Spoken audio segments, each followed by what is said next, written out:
Assalamualaikum dan salam sejahtera. Anda sedang menonton Sarawak Decides. Saya Radzi Ahmad. Untuk saya perkenalkan kawasan Dewan Undangan Negeri Dun Sarawak. Episod kali ini akan membawa anda berkenalan dengan salah sebuah dun yang berada di bawah kuasa Majlis Perbandaran Padawan MPP, iaitu Dun N13 Batu Kitang.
Batu Kitang merupakan sebuah kawasan yang strategik kerana dikelilingi kawasan Kuching Utara, Selatan, Samarahan dan juga Bau. Ini menjadikan Batu Kitang kawasan tumpuan yang membawa kepada kepesatan pembangunan di sana. Kawasan Dewan Undangan Negeri atau Dun N13 Batu Kitang baru saja diwujudkan pada tahun 2015, membolehkan ia dipertandingkan buat pertama kalinya dalam pilihan raya negeri pada tahun 2016. Daerah mengundinya meliputi kawasan Arang, Pasar Maung, Haji Baki, Kitang dan Lidah Tanah. Dana ini merupakan keputusan pilihan raya negeri yang lepas bagi Dun N13 Batu Kitang. Pada PRN ke-11 yang juga merupakan pilihan raya sulong bagi Dun ini, kita dapat saksikan pertembungan 5 penjuru di antara calon Low Ker Chiang yang ketika itu mewakili Barisan Nasional, Abdul Aziz Isa bin Marindo mewakili Parti Tindakan Demokratik DAP, Vun Shia Ni daripada Parti Keadilan Rakyat PKR dan 2 calon bebas iaitu Sulaiman bin Kadir dan Othman bin Bojang. Di mana kemenangan berjaya diraih oleh Low Ker Chiang, Wakil Barisan Nasional dengan undian sebanyak 6,466. Di sini kita dapat saksikan bahawa keseluruhan jumlah pemilih berdaftar adalah seramai 17,494 orang, di mana 70.1% daripadanya telah keluar untuk mengundi. Jumlah kertas undi yang ditolak pula adalah sebanyak 135 undi dan Low Ker Chiang menang dengan majoriti 1,840 undi.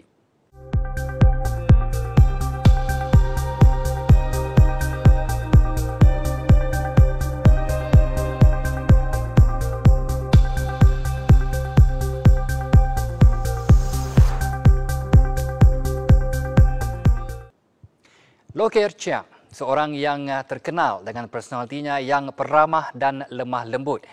Anak kelahiran Kuching, Sarawak yang berbangsa Cina ini lahir pada 9 Mac 1960 dan beliau merupakan seorang jurutera awam sebelum berkecimpung dalam arena politik.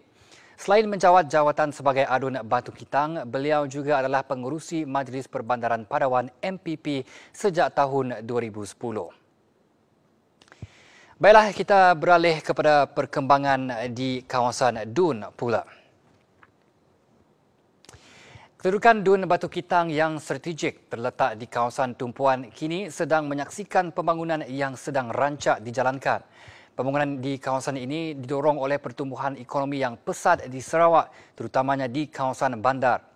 Golongan yang berpendapatan sederhana cenderung memilih untuk tinggal di kawasan perumahan sub-bandar seperti di Batu Kitang. Disebabkan inilah kita dapat lihat banyak projek-projek perumahan, projek jambatan dan jalan raya sedang giat dijalankan. Antara projek yang dijalankan untuk kemudahan penduduk setempat adalah projek naik taraf persimpangan Landeh yang menelan kos sebanyak RM1 juta. Projek ini melibatkan pemasangan lampu isyarat baru untuk mengatasi kesesakan lalu lintas di kawasan tersebut yang menjadi laluan kepada kira-kira 8,000 penduduk di sekitar Landeh dan penduduk di lebih 100 buah perkampungan di puncak Borneo untuk ke Bandaraya Kuching. Di Kampung Semeba, Batu Kitang pula, sejumlah RM1.9 juta telah dibelanjakan oleh Kerajaan Sarawak pada tahun 2021 dalam usaha membawa pelbagai pembangunan di kawasan tersebut. Memenangkan kawasan ini dilihat mempunyai potensi dalam sektor pelancongan.